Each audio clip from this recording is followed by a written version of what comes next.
করিমগঞ্জের vote গণনার কোনো update কোনো সাংবাদিকদেরকে দেওয়া হচ্ছে না। সাংবাদিকদেরকে বসিয়ে রাখা হয়েছিল একটি ঘরে, এখান থেকে তাদেরকে প্রবেশ করতে দেওয়া হবে ভিতরে, কিন্তু এখনো পর্যন্ত তাদেরকে প্রবেশ করতে দেওয়া হচ্ছে না। সামনে বসে রয়েছে পুলিশ, সিকিউরিটি প্রশাসন তাদেরকে বাধা দিচ্ছে ভিতরে না যাওয়ার জন্য। বিশিষ্ট সাংবাদিকরা বসে থেকে দরজার সীমা হারিয়ে তারা চলে যেতে যাচ্ছে সেখান থেকে। সাংবাদিকরা অনেকক্ষণ বসে থেকে ধৈর্যের সীমা হারিয়ে তারা চলে যেতে বাধ্য হচ্ছে এখান থেকে।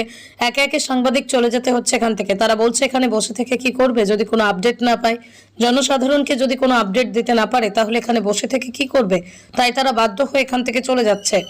তারা বলছে পুরো দিন এখানে বসে থেকে কি করবে। সকাল 10টা বেজে গেল, কোনো আপডেট তাদেরকে দেওয়া হচ্ছে না, ভেতরে প্রবেশ করতে দেওয়া হচ্ছে না। করিমগঞ্জ টাউনের বিশিষ্ট সাংবাদিকরা এখানে উপস্থিত ছিলেন, কিন্তু সকলের এখান থেকে চলে যাচ্ছেন।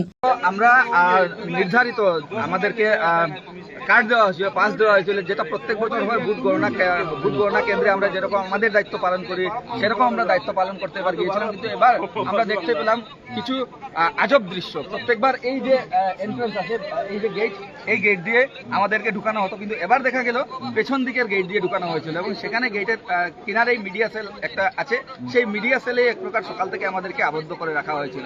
অর্থাৎ সংবাদ মাধ্যমে আমরা যারা সাংবাদিক রয়েছি তাদের দায়িত্বটা কি? তাদের দায়িত্ব প্রতি মুহূর্তের খবর দেওয়া, কি হচ্ছে না হচ্ছে, কিন্তু কিছু নির্ধারিত নীতি নিয়ম আছে, যেসব নীতি নিয়ম মেনে আমরা সংবাদকর্মীরা সাংবাদিকতা করে থাকি। কিন্তু আজকে দেখা গেল যে যেহেতু আমরা এখানে ভিতরে অনেকক্ষণ ঘন্টার পর ঘন্টা এক প্রকার আবদ্ধ ছিলাম, আমাদের কাছে কোনো তথ্য ছিল না, যেহেতু আমরা তথ্যভিত্তিক সংবাদ আমরা পরিবেশন করতে হবে।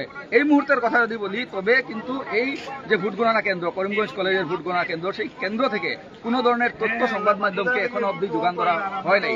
এমনকি প্রশাসনের এক প্রকার বাজে ব্যবহারের সম্মুখীন আমরা হয়েছি।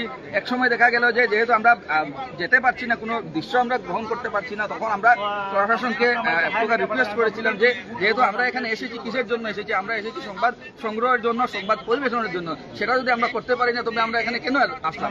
তখন প্রশাসনের পক্ষ থেকে বলা হলো যে 5 জনের গ্রুপ ভিতরে ঢুকতে পারবেন। আমরা ভিতরে আবারও একটা জিনিস ক্লিয়ার করছি, ভিতরে বলতে যেখানে ভোট গণনা হচ্ছে সেখানে নয়, ক্যাম্পাসের ভিতরে।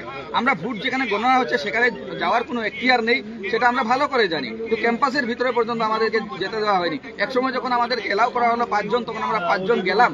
যাওয়ার পর দেখা গেল পুলিশ প্রশাসন আসলো। পুলিশ প্রশাসন এসে এক প্রকার বাজে ব্যবহার, ধাক্কাধাক্কি শুরু করলো যে এখানে আসতে পারবেন না। আমরা বললাম আমাদেরকে অনুমতি দেওয়া হয়েছে যে আপনারা 5 জন একসাথে যেতে পারবেন এবং পরবর্তী সময়ে আরো 5 জন যেতে পারবেন।